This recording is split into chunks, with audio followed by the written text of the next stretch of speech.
예,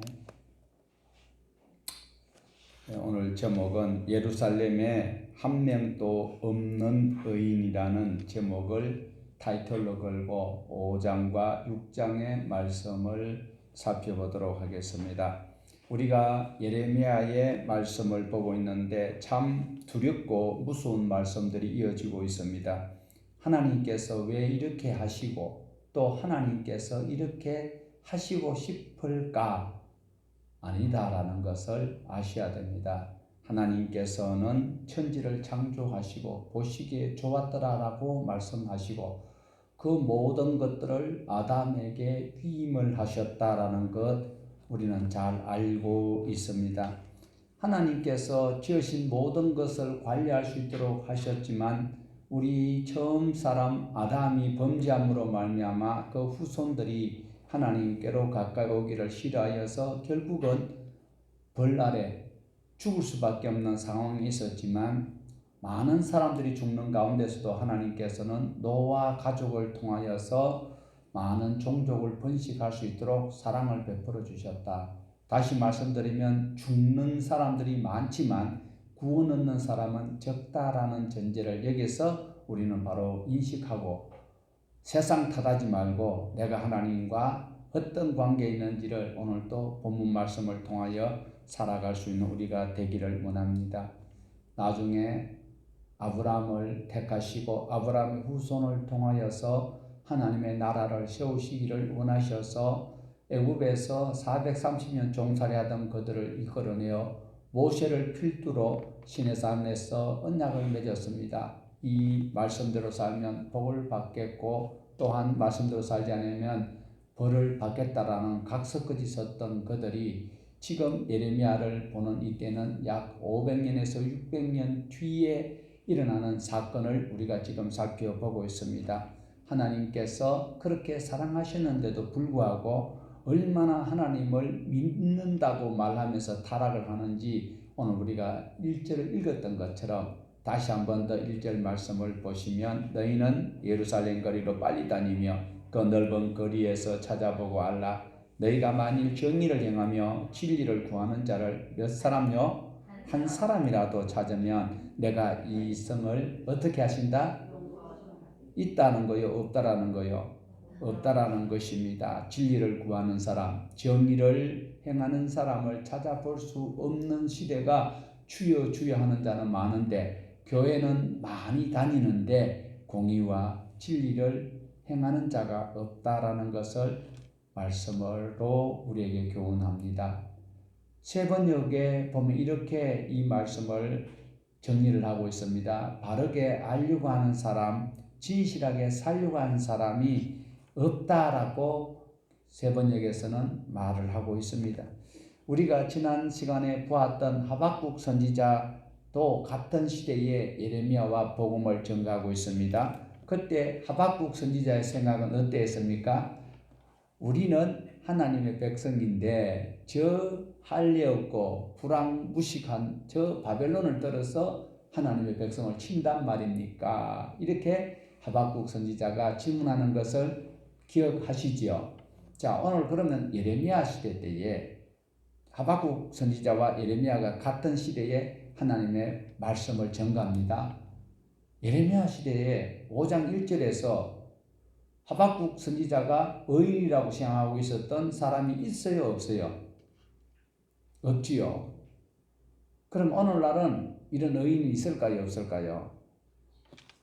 예, 하나님의 사람들이 완벽할 수는 없습니다. 잠깐 부족하여 실수할 수도 있습니다. 잠깐 부족한 것이 아니라 부족하여서 잠깐 실수할 수 있지만 거짓으로 돌아오는 자들은 안 된다라는 거. 오늘 우리가 1절에서 6절까지 보았지만 거짓으로 돌아오는 자들이 많다라는 것을 볼 수가 있습니다. 그래서 무식하고 못 배운 사람이 지식이 없는 사람이 무식이잖아요. 없을 무자에. 자, 그렇다면 예레미야는 지식 있는 자들에게 가서 하나님의 말씀을 전할 때에 그들이 들었을까요? 듣지 않았다라는 것입니다. 하나님께서 원하시는 것이 무엇입니까? 하나님의 법. 시내산에서 맺었던 그 율례와 규례와 법도를 지키기를 하나님은 원하셨다라는 것입니다. 그것이 바로 하나님의 법이요, 하나님의 통치요, 정의와 사랑, 자꾸 들었던 체데케와 미시파트, 이것이 바로 정의와 진리입니다. 공의입니다. 이것이 이루어지지 아니하면 억울한 자가 생겨나고 없는 자가 고통을 당할 수밖에 없다라는 것을 말씀하고 있습니다. 구약 선지자들이 나타나서 말씀을 전가하는 것을 보면 주로 보면 어떤 말씀을 할까요? 윤리 도덕적인 말씀을 많이 전가하고 있습니다. 아니 예수 믿으면 됐지 윤리 도덕은 다른 종교에서도 다 하는데 아닙니다. 어떤 종교보다도 우리 기독교는 하나님의 사람들은 윤리 도덕적으로 월등하고 깨끗해야 된다라는 것입니다. 예수만 믿으면 되는 것이 아니라 예수님께서 하신 말씀대로 우리가 살아가야 된다라는 것입니다. 구약 성경을 읽다 보면 예수님으로 통하여서 구원 얻는다는 말씀 찾아보기 어렵습니다. 그러면 그런 설교 구약 성경 가지고 하기가 어렵지요. 그렇게 말하면 잘못 배웠다라는 것입니다. 율법을 누가 주셨습니까? 하나님이 주셨습니다. 예수님은 율법을 완성시키러 왔습니까? 율법을 폐하러 왔습니까? 완성시키러 오신 그분이 예수 그리스도시다라는 거예요. 그러면 구약을 통하여서 윤리 도덕이 수반되지 아니하고 그 기반 위에서 살아가지 않는 사람들이 주여 주여 하는 것은 무엇과 같다? 헛소리에 불과하다라는 겁니다. 그래서 우리는 믿음의 조상 아브라함을 너무너무 좋아합니다. 믿음의 조상 아브라함을 좋아하는데요. 창세기 15장 6절에 보면 아브라함이 여호와를 믿으니 여호와께서 그를 의로 여기시고, 아브라함이 하나님을 믿으니 그를 의로 여기셨다라는 이 말씀을 우리는 너무 좋아합니다. 예수 믿으니까 나는 하나님께서 의롭다고 인정해 주신다라고 착각하고 있다라는 겁니다. 자, 그러면 더 중요한 것은 하나님께서 아브라함을 의로 여기시기 위해서 부르신 목적이 있다라는 것을 분명하게 말씀을 하고 있습니다. 우리 창세기 18장 19절을 보시겠습니다. 같이 읽어보시겠습니다. 내가 그로 그 자식과 권속에게 명하여 여호와의 도를 지켜 의와 공도를 행하게 하려고 그를 택하였나니 이는 나 여호와가 아브라함에게 대하여 말한 일을 이루려 함입니다. 아브라함에 대한 말씀일까요? 오늘 우리에게도 이 말씀이 유효하다라는 것입니다. 뿐만 아니라 18절에 다시 한 번 더 보면요. 같이 봅니다. 아브라함은 강대한 나라가 되고 천하 만민은 그로 말미암아 복을 받게 될 것이 아니냐. 아브라함을 통하여서 천하 만민이 복을 받는다라는 겁니다. 복을 누린다라는 것입니다. 자, 그러면 아브라함이 누구를 믿었습니까? 하나님을 믿었습니다. 그러면 천하 만민이 아브라함을 통해서 복을 누릴 수 있을까요? 누구를 믿었다는 것입니까? 하나님을 믿었습니다. 아브라함을 통하여서 하나님을 믿게 하는 것은 무엇일까요? 바로 아브라함의 믿음의 행동, 믿음의 생애, 믿음의 삶을 말씀하고 있습니다. 하나님을 믿었다, 하나님의 의만 가지고 행복해 할 것이 아니라 아브라함이 어떻게 하나님께서 인정할 만한 삶을 살았느냐, 이것을 우리에게 깨닫도록 하시기 위해서 주시는 말씀입니다. 그러므로 아브라함만, 믿음의 조상 아브라함만 좋아할 것이 아니라 아브라함을 부르신 창세기 18장 19절의 말씀을 우리는 아주 중요하게 여기셔야 됩니다. 그렇게 할 때에 우리가 여호와의 법과 율례와 공도와 그 의를 행할 때에 여러 나라 안 믿는 사람들에게 하나님의 위대하심과 하나님의 사랑과 하나님의 인애와 하나님의 체다카와 또 미시파트가 증거가 된다라는 것입니다. 아브라함의 자식과 권속은 하나님의 말씀으로 하나님의 나라를 세워간다는, 우리가 아브라함 후손으로서 하나님의 말씀으로 하나님의 나라를 세워가야 된다라는 것을 말씀하고 있습니다. 아브라함을 왜 불렀을까요? 바로 하나님의 법을 지키고 정의롭게 살아가는 모델로 삼기 위하여서 불렀다. 오늘 저와 여러분 또한 하나님의 백성으로서 살아가기 위해서는 어떤 삶을 살아야 하는가를 말씀을 하고 있습니다. 자, 여호와의 공도가 무엇입니까?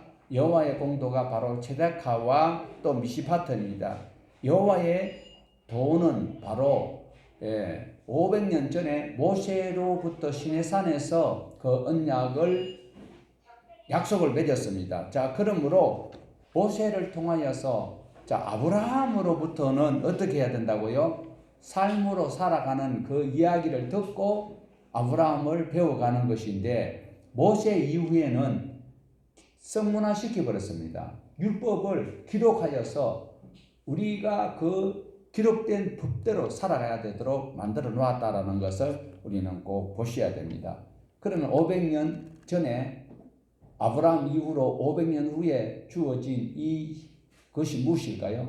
바로 십계명과 출애굽기 20장에서 23장에 있는 시행세칙이다라는 것을 꼭 기억을 하시고 그것을 지켜야 된다라는 것을 염두에 두셔야 됩니다. 이렇게 공의와 정의 그리고 사랑과 진리를 행할 때에 복음이 증거되는 것이지, 가스벨송 부르고 주여 삼창하고 물티슈 가지고 그거 교회 스티커 붙여서 또 뭐 커피를 대접한다고 복음이 증거되는 것은 아니다.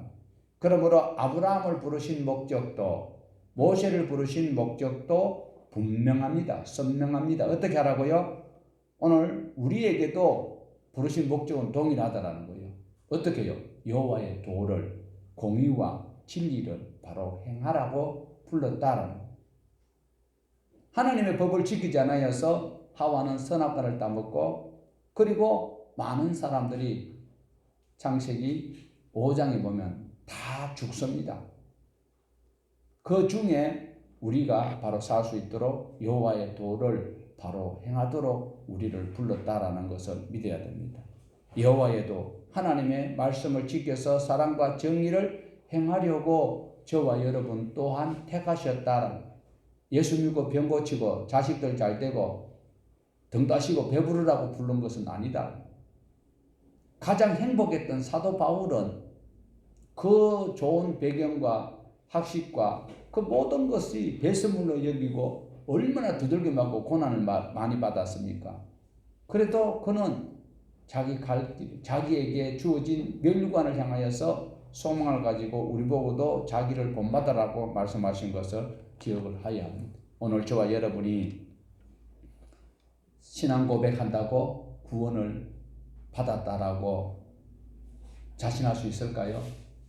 예수 그리스도를 구주로 고백하고 그대로 신앙 고백하는 것, 천국 간다라고 장담을 할 수 없습니다. 구원은 하나님 손에 달려 있기 때문에 여러분이 만약에 믿습니다라고 신앙 고백을 한 그것만 기뻐하고 그 만족으로 살아간다면 하나님의 나라가 확장돼 갈까요?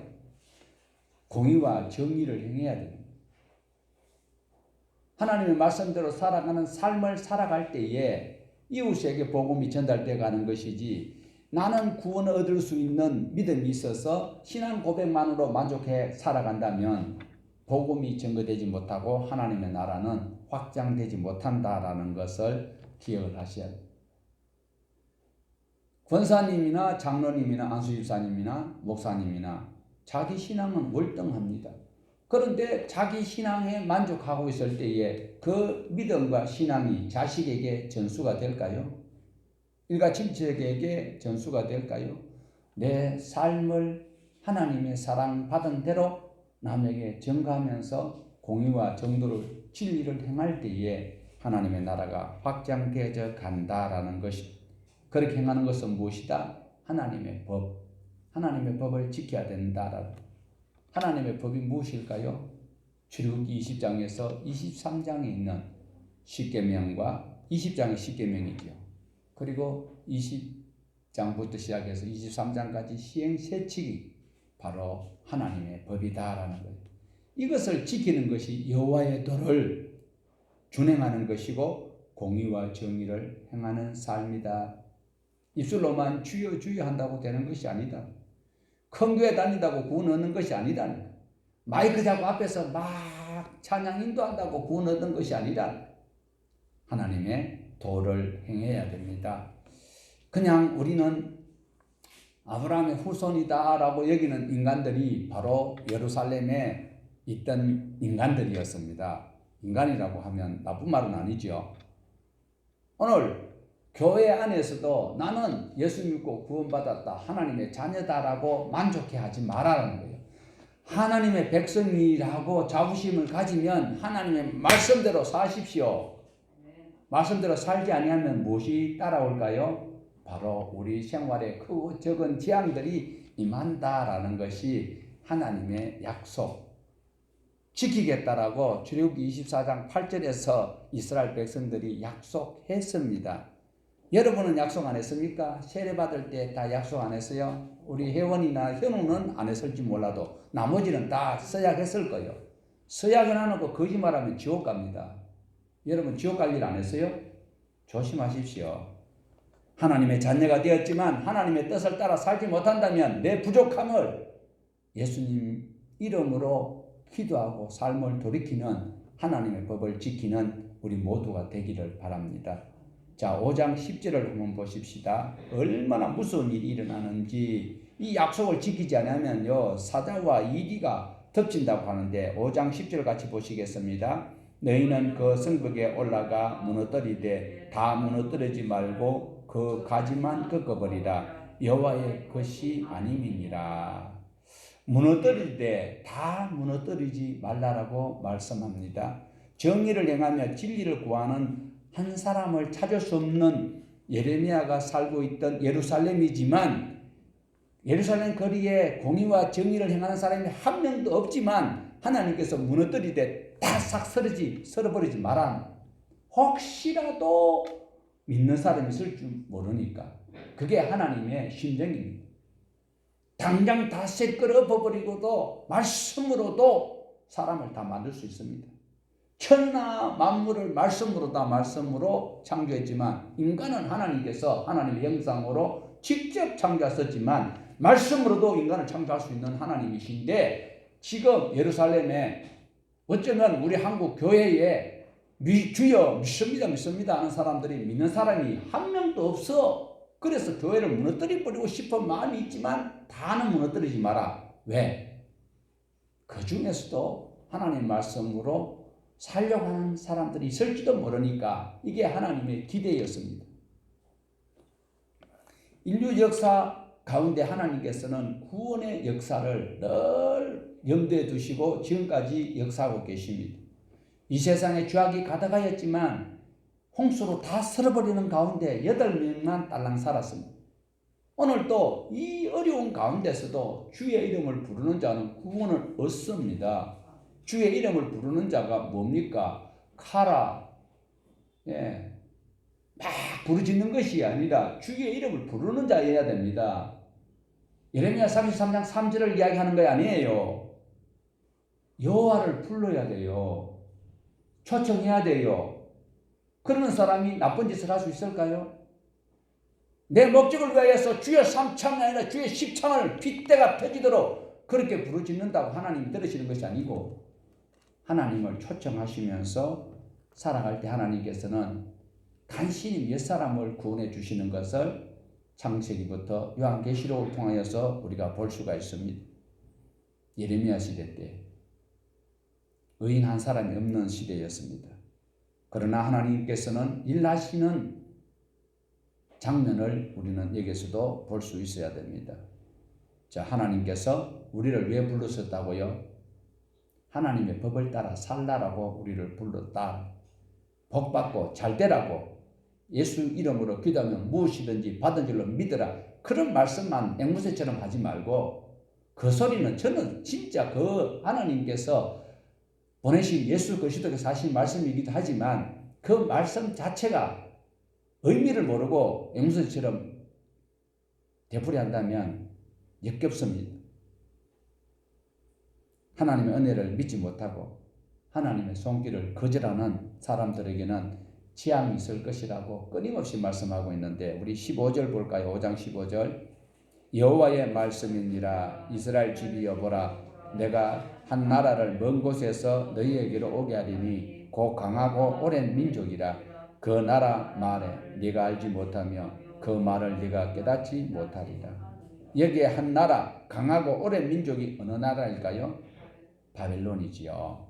계속해서 바벨론이 올 것이다 라고 예레미야 선지자를 통하여서 하박국 선지자를 통하여서 이미 전달하였던 바가 있습니다.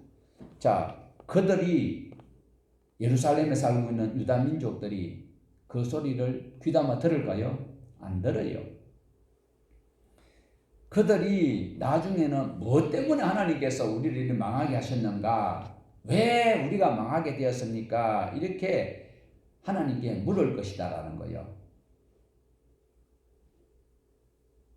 물을 때 대답을 하라는 거예요. 너희가 너희 땅에서 나를 버리고 다른 신들을 섬겼으니 이제는 너희가 남의 나라 가서 다른 나라 사람들을 섬겨야 할 것이다 라고 대답하라고 하나님께서 말씀합니다. 무슨 이야기일까요? 예루살렘에 살고 있는 이스라엘 백성들이 창조주 하나님을 섬겨야 되는데 큰 나라 신을 섬기고 부자 따라 살려고 하는 거예요.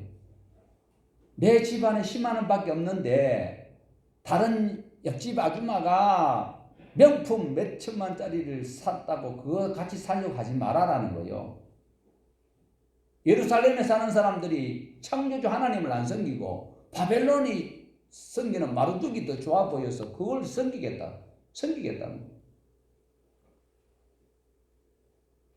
오늘 하나님께서는 어려운 일 당할 때에 자기 자신이 왜 이런지 하나님께 물어보고 그리고 그 행위를 돌이켜야 된다라는 것을 말씀하고 있습니다. 하나님께서는 땅과 바다를 만들었습니다. 바닷물이 육지를 침범하지 못하도록 하나님께서 경계를 정하셨습니다. 하나님은 때와 시제를 따라서 비를 내리십니다.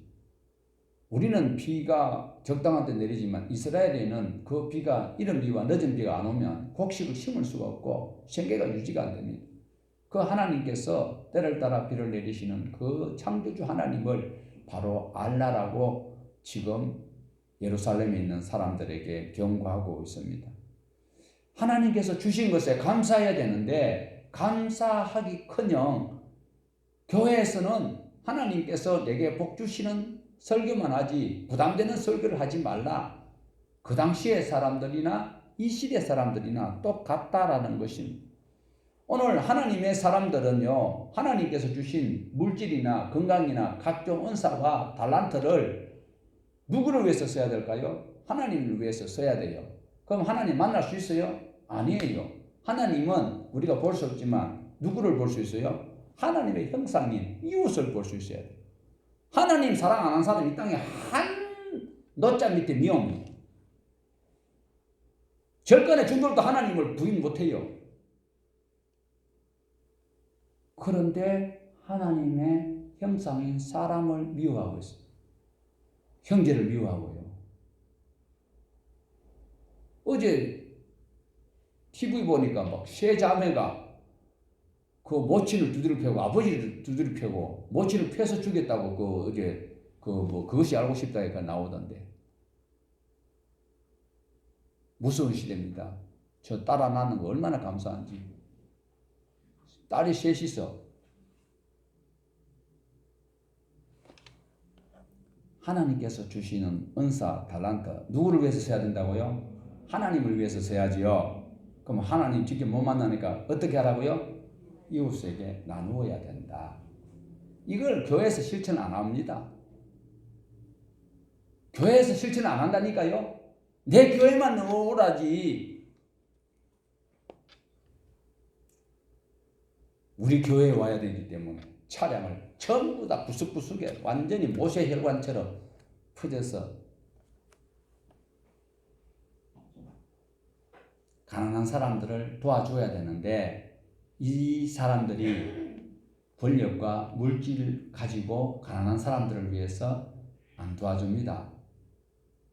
부자한테는 잘하지요. 사랑하는 여러분, 물질이 있으면 가난한 자에게 도와줘야 합니다. 왜? 하나님은 가난한 자를 도와주라고 말씀하셨어요. 그건 좀 이따가 말씀드리기도 하고 우리 5장 31절을 한번 보시겠습니다. 선지자들은 거짓을 예언하며 제사장들은 자기 권력으로 다스리며 내 백성은 그것을 좋게 여기니 마지막에는 너희가 어찌하려느냐. 선지자들이 하나님의 말씀을 가르쳐야 되지요. 거짓 예언을 가르쳐요. 예수 믿으면 복 받는데요.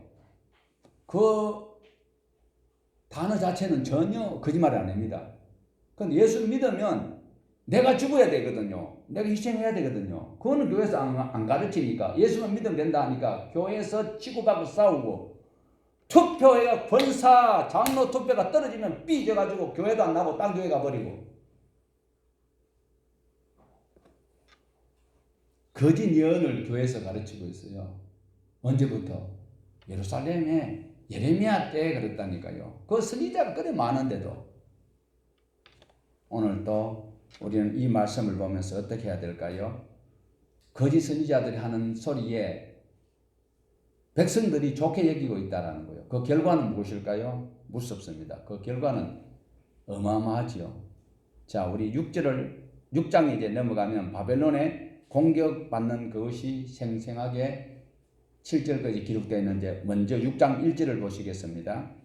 베냐민 자손들아 예루살렘 가운데로부터 피난하라. 드과에서 나팔을 불고 벳학게렘에서 깃발을 들라. 지안과 큰 파멸이 북방에서 여호와 오미니라. 바벨론 침략이 있을 것이다 라는 것이 바로 7절까지 있고 이제 8절을 한번 볼까요? 예루살렘아 너는 훈계를 받아라. 그리하지 아니하면 내 마음이 너를 싫어하고 너를 황폐하게 하여 주민이 없는 땅으로 만들리라. 바벨론에 침략이 있을 것이다 라고 하는데도 예루살렘에 있는 사람들이 회개를 할까요? 교회에 있는 사람들이 회개를 할까요? 회개는 무엇입니까? 반성, 뉘우침 아니지요. 그보다도 더 삶을 돌이켜야 되는 것이죠. 안 듣습니다. 예레미야만 경고하는 것이 아니라 이미 스바냐 그리고 하박국도 경고하였는데 그들이 듣지 않습니다. 하나님께서 하시는 말씀을 하나님 하신 일을 그들이 믿지도 않고 듣지도 않고 있다라는 거예요. 하나님께서 경고하실 때에 선지자들을 통해서 경고합니다. 아모스에 보면 굳은 일을 집행하실 때에 선지자들을 통하여 예언하지 아니하고 하나님께서 하신 일은 없다. 왜? 그만큼 우리를 사랑하시는 거예요.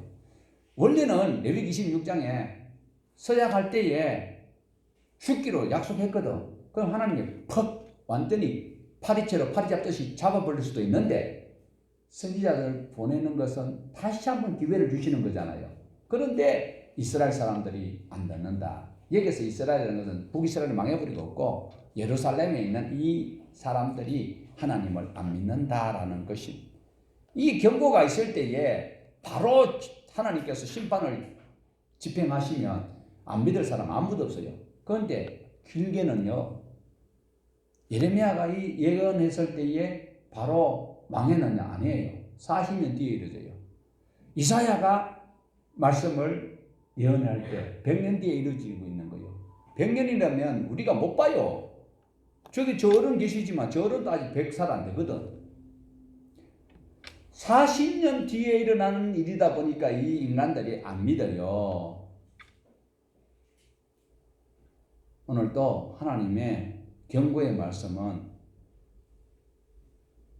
천천히 이루어지는 거지만 내게 닥칠 때는 순식간 닥친다는 것을 기억을 하셔야 됩니다. 하나님께서 선지자를 통해서 경고하시고 바로 벌을 내리지 않는 것은 무엇 때문이라고요? 그러면 구원 얻을 사람이 있다 없다? 없다. 그럼 누구 손에요? 그것까지는 신경 쓰지 마세요. 내만 잘하면 돼요. 100년 혹은 40년 기간에 그래도 혹시라도 듣고 돌아올 자들을 위해서 하나님은 예레미야를 계속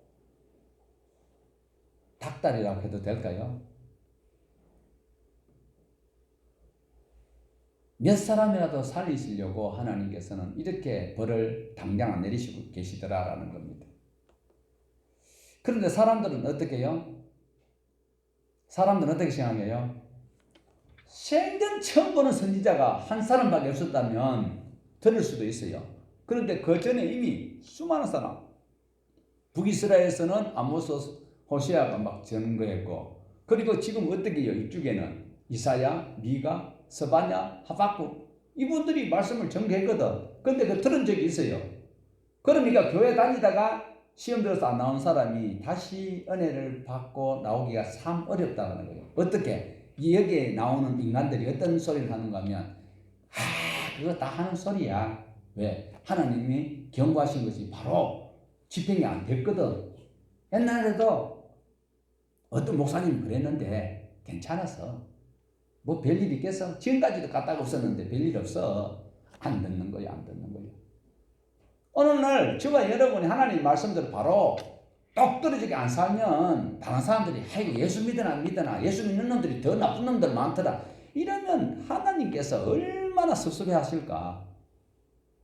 예레미야가 처음 선지자가 아니잖아요. 그 전에 지금 동시대 때에 하박국 선지자도 그렇게 이야기했고 그 전에 스바냐가 이야기했고 이런데도 이 사람들이 전에도 그런 소리 수없이 들었으니까 아무렇지도 않아.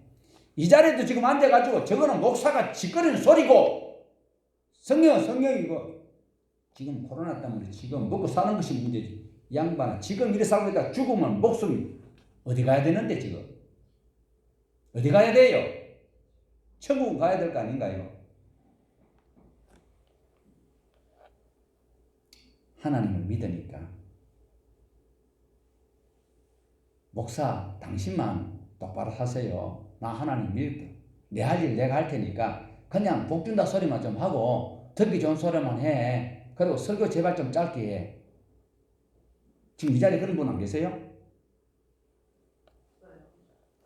나는 하나님 앞에 나왔고 나 하나님의 백성이야. 그러니까 나는 행복해. 착각하지 마세요. 자, 13절 보십시다. 6장 13절. 이는 그들이 가장 작은 자로부터 큰 자까지 다 탐욕을 부리며 선지자로부터 제사장까지 다 거짓을 행함이라.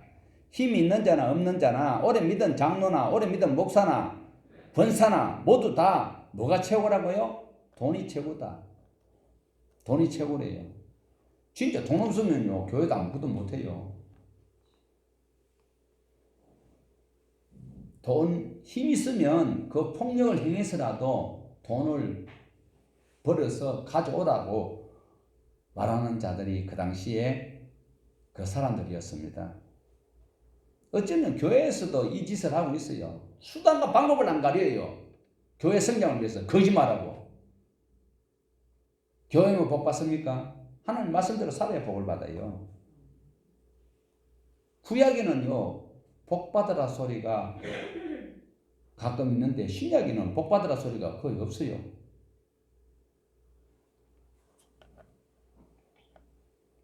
그 시대에 제사장과 선지자들은 어떤 소리를 해야 될까요? 하나님께 돌아오라. 하나님의 법대로 살자라고 해야 되는데 괜찮다, 평안하다, 괜찮다. 수단과 방법을 가르지 말고 돈이 최고야. 그 돈을 가지고 어떻게 하라고요?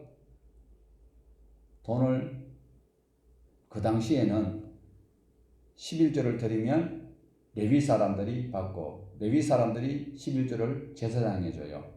그러면 어떻게 해요? 자기 수입이 많아지기 위해서는 어떻게 해야 돼요? 수단과 방법을 가리지 말고 돈을 많이 벌어서 교회에 가져오라. 지금도 목회자가 그런 식으로 성도들에게 호불호를 가리지 않고 수단과 방법을 가리지 말고 돈 벌라. 그딴 소리 하면 안 됩니다. 레위 신명기에서 분명히 창기의 돈 11조 내지 말라고 했어요. 개 같은 돈 우리나라에는요 그런 말이 있어요. 개같이 벌어서 정성같이 써라 하는데 개같이 버는 돈 11조 내지 말라고 신명기에서 말씀합니다. 하나님 말씀을 눈으로 읽고 마음으로 읽고 생명으로 갈 수 있기를 원합니다. 교회에서도 잘 해야 됩니다. 오늘날 많은 목회자들은 교회에서 신앙생활 하는 거 보고 목사들이 많이 속아요. 그러나 하나님은 절대로 안 속습니다. 목사를 속일 수 있습니다. 교회에서야 뭐 거룩한 척하고 대표 기도도 잘하고 그런데 일상하고 연결이 안 되는 그 삶은 하나님은 알고 계신다라는 거죠. 그것이 거짓 믿음이라. 참 믿음이 아니라 하나님께서는 오늘날 뿐만 아니라 그 시대에도 지키지 못할 어려운 것을 요구하였을까요? 아닙니다. 아주 작은 것 하나님께서 우리에게 요구하셨다라는 것. 예수님께서 이런 말씀하신 적이 있습니다. 자, 한번 읽어보십시다. 그들에게 이르시되 삼가 모든 탐심을 물리치라. 사람의 생명이 그 소유에 넉넉한 데 있지 아니함이라 하시고. 자, 이 말씀이 바로 여러분 기억날 수 있지요. 부자가요, 어떤 부자가 농사를 지었는데 막 그날 엄청 잘 됐다라는 거죠. 그러니까 그 많은 소유물을 준비된 창고에 다 넣고도 남는 거예요. 그럼 어떻게 해야 돼요? 또 세종시에 땅 사고 또 뭐 제3도시 뭐 신도시에 또 투기를 하고 막 이래야 되잖아. 그죠? 여기서 부자가 좀 먹고 살만하면 그것을 어떻게 해야 돼요? 그건 누가 주신 거예요?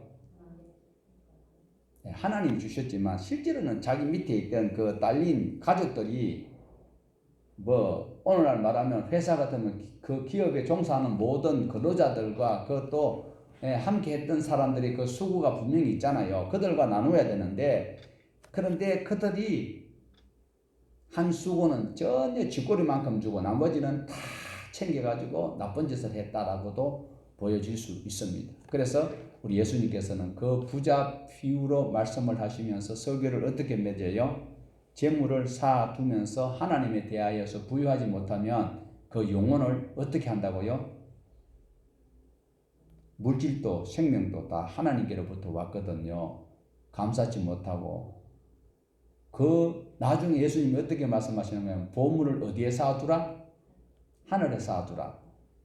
그러면 오늘날 목사님들이 이 말씀을 가지고 설교를 했다면 듣는 여러분은 어떻게 해요? 아, 보물을 하늘에 쌓아두라니까 난 하늘에 올라가는 길 모르니까 교회에다 헌금하라고 하는구나. 뭐 그 생각도 그렇게 나쁘진 않아요. 그러나 여기에서 주님께서 하신 말씀은 조금 전에 우리 말씀드렸잖아요. 하나님을 우리가 직접 못 만나니까 누구한테요? 하나님의 형상이 가난한 사람, 이웃 사람들에게 하라. 그러니까 이웃 사람에게 줄 때도 어떻게 하라고요? 부자에게 주는 것이 아니라 내가 저 사람에게 선물하면 저 사람이 나한테 또 선물할 수 있는 사람한테 도와주지 말라는 거예요. 내가 이것을 도와줄 때 저 사람이 정말 생계가 곤란하고 어려운 환경에 있으면 그런 사람들을 도와주라는 거예요. 그런 사람을 도와주면 어떤 일이 생겨요? 하나님께서 도와주신대요. 그 도와주는 대상자가 갚을 수 있는 사람이 아니고 절대로 갚을 수 없는 그런 어려운 사람을 도와주는 것이 바로 하나님께 도와주는 것이 된다라는 것을 말씀하고 있습니다. 자, 6장 15절 보십시다. 성전에 가져가는 것이 아닙니다. 그들이 가증한 일을 행할 때에 부끄러워하였느냐? 아니라 조금도 부끄러워하지 않을 뿐 아니라 얼굴도 붉어지지 않았느니라. 그러므로 그들이 엎드러지는 자와 함께 엎드러질 것이라. 내가 그들을 벌하리니 그때에 그들이 끄꾸러지리라. 여호와의 말씀이니라. 자, 여기에서 그들은 누굴까요? 선지자와 제사장이지요. 종교 지도자들. 지금으로 말씀드리면 저 같은 목사를 지칭을 하고 있습니다. 여러분에게 하는 말씀은 아니니까 안심하세요. 사람을 속이고 사기치는 설교, 권사님 그런 짓 하면 못 써요. 이 소리 하면 못하고 연약하게 그럴 수도 하나님께서 다 아십니다. 형편 다 아십니다. 중심을 보시나는 그 중심은 완전히 독사가 드글드글한데 이렇게 거짓말하는 목사가 되면 안 된다. 그 당시에 대부분 종교 지도자들이 하나님의 사람 예레미야의 말 듣지 않았다. 그러면 누구 말을 안 들은 거예요? 예레미야의 말을 듣지 아니하였다라는 것이 오늘 우리가 하나님의 말씀대로 살지 아니하면서도 하나님의 말씀대로 사는 것처럼 착각하고 주의 이름을 부르면서 주님께서 나와 함께 하시기 때문에 이런 일이 선한 열매로 맺혀질 것이다 라고 착각하는 사람들이 많이 있어요. 저와 여러분은 어느 길로 가야 돼요? 여호와의 길로 가야 돼요. 여호와의 길은 어떤 길일까요? 1번 넓은 길, 2번 하늘 올라가는 길, 3번 좁은 길. 좁은 길로 가야 합니다. 많은 사람들은 넓은 길 가기를 좋아해요. 저도 넓은 길이 좋아요. 좁은 길은 30km로 가야 되고 넓은 길은 50km로 갈 수 있습니다. 법이 바뀌어도. 자, 19절 보십시다. 인간이 하도 안 들으니까 하나님께서 어디로 외치라 하는지 19절 보십시다. 땅이여 들으라. 내가 이 백성에게 재앙을 내리느니 이것이 그들의 생각의 결과라. 그들이 내 말을 듣지 아니하며 내 율법을 거절하였습니다. 하나님이 재앙을 내리시는 이유가 무엇입니까? 아주 구체적으로 기록하고 있습니다. 시내산 언약입니다. 그리고 율법입니다. 그들이 뭐 어떻게 했다고요? 거절하고 무시했답니다. 그래서 땅에게 전하라고 말씀을 하고 있습니다. 하나님께서는 800년 전에 시내산에서 맺었던 이 말씀을 아직도 기억하고 계십니다. 지금 예수님이 오셨다가 가셨어요. 성령으로 여러분 마음속에, 제 마음속에 계십니다. 그러면 이 시내산 언약은 없어졌습니까? 심판하는 근거는 시내산 언약이다. 예수님을 믿고 안 믿고 떠나서 예수님을 믿으면 천국 갈 수 있는 거고 예수님 안 믿으면 바로 지옥 가는데 그 근거가 바로 이 계명에 하나님은 아직도 집착하고 계실까요? 우리를 사랑하기 때문에 그렇다는 걸 기억을 하셔야 돼요. 한번 읽어보세요. 얼마나 하나님께서 안타까워하시면 구약의 마지막 성경 말라기 4장 4절에도 이렇게 말씀합니다. 같이 보십시다. 너희는 내가 호렙에서 온 이스라엘을 위하여 내 종 모세에게 명령한 법 곧 율례와 법도를 기억하라. 이 말씀 따라 살지 아니하면 그 땅을 쳐서 저주한다라고 말씀합니다. 그만큼 구약 전체는 하나님과 맺은 언약이기 때문에 언약을 따라 살라라고 하나님께서는 말씀하십니다. 이 말씀을 누구에게 했다고요? 창세기 18장 19절에 누구? 아브라함에게도 말씀하셨습니다. 단지 하나님의 자녀가 되었다는 그것에 만족해 있으면 안 된다. 자녀 되었으면 자녀다운 신분을 유지할 수 있는 삶을 살아야 돼요. 하나님께서 십계명을 우리에게 주시는데 그 지킬 수 있는 법입니까? 못 지킬 수 있는 법입니까? 지킬 수 있습니다. 그들이 지킬 수 있다고 짐승을 쪼개고 피 위에 언약을 세웠던 출애굽기 24장 8절에도 할 수 있었기 때문에 약속을 했다라는 것입니다. 오늘도 저와 여러분은 어떻게 해야 될까요? 가난한 사람을 위해서 투자하는 것은 절대로 손해가 아닙니다. 자, 한번 읽어볼까요? 잠언 19장 17절 가난한 자를 불쌍히 여기는 것은 여호와께 구워드리는 것이니 그의 선행을 그에게 갚아주시리라. 가난한 사람에게 은혜를 베풀어야 돼요. 부자에게 주면 뇌물이 됩니다. 그런데 솔직히 말씀드려서 가난한 사람에게 관심을 가지기가 어렵습니다. 조금 나보다 좀 나에게 도움을 줄 수 있는 분한테 뭐 선물이라도 하면 돌아오는 떡고물이라도 있잖아요. 가난한 사람에게는 그게 없어. 그런데 하나님께서는 가난한 사람에게 도와주는 것이 누구에게 구워주는 것이라? 하나님께서 갚아주실 것이다라는 거예요. 자, 14절 31절도 보십시다. 가난한 사람을 학대하는 자는 그를 지으신 이를 멸시하는 자요. 궁핍한 사람을 불쌍히 여긴 자는 주를 공경하는 자입니다. 하늘에 보물을 쌓아두는 것이 교회에 갖다 주는 것이 아니라 누구에게? 가난한 자에게, 어려운 형제에게 도와주는 것이 바로 주님을 공경하는 것이다라는 겁니다. 가난한 사람 학대하는 인간은 어떤 놈이라? 지옥의 불쏘시개가 될 수도 있습니다. 지금 예레미야 시대 때 그들은 하나님의 마음을 알지 못하고 있습니다. 북방에서 큰 오래된 민족이 온다라고 하는데 그들은 무자비합니다. 사자 같습니다. 이리 같습니다. 무릎 쥐뜯고 너무나도 무자비한 그들이 올 것이다. 이런 말씀이 있을 때 어떻게 될까요? 돌이키고 회개하면 하나님께서 기회를 주실 것인데 돌아오는 자가 이때도 없었습니다. 자, 우리 6장 28절 다시 한 번 더 보십시다.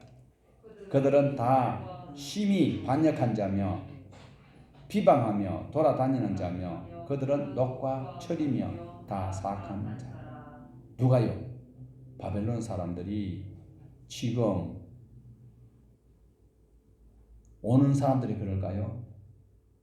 예루살렘 사람들이 그렇대요. 교회 다니는 사람이 이렇대요. 교회 다니는 사람이 이렇다니까요. 그럼 뭐라 그래야 돼요? 그럼 미안합니다 해야지. 여러분은 교회 다니는 사람이 이렇대요. 이 양반들이 진짜 해보자는 거요. 죄송합니다. 하나님은 능력이 없어서 그런 게 아니라 우리를 사랑하시기 때문이라는 것 꼭 기억을 하시면서 우리는 성경 전체 흐름을 알고 있잖아요. 하나님께서 이스라엘 백성들을 사랑하셨듯이 오늘 우리도 사랑받고 있으니까 우리는 하나님의 공의와 정의와 진리를 행하는 그 일에 최선을 다하는 우리 모두가 되기를 주님의 이름으로 축복합니다. 하나님 아버지 감사합니다.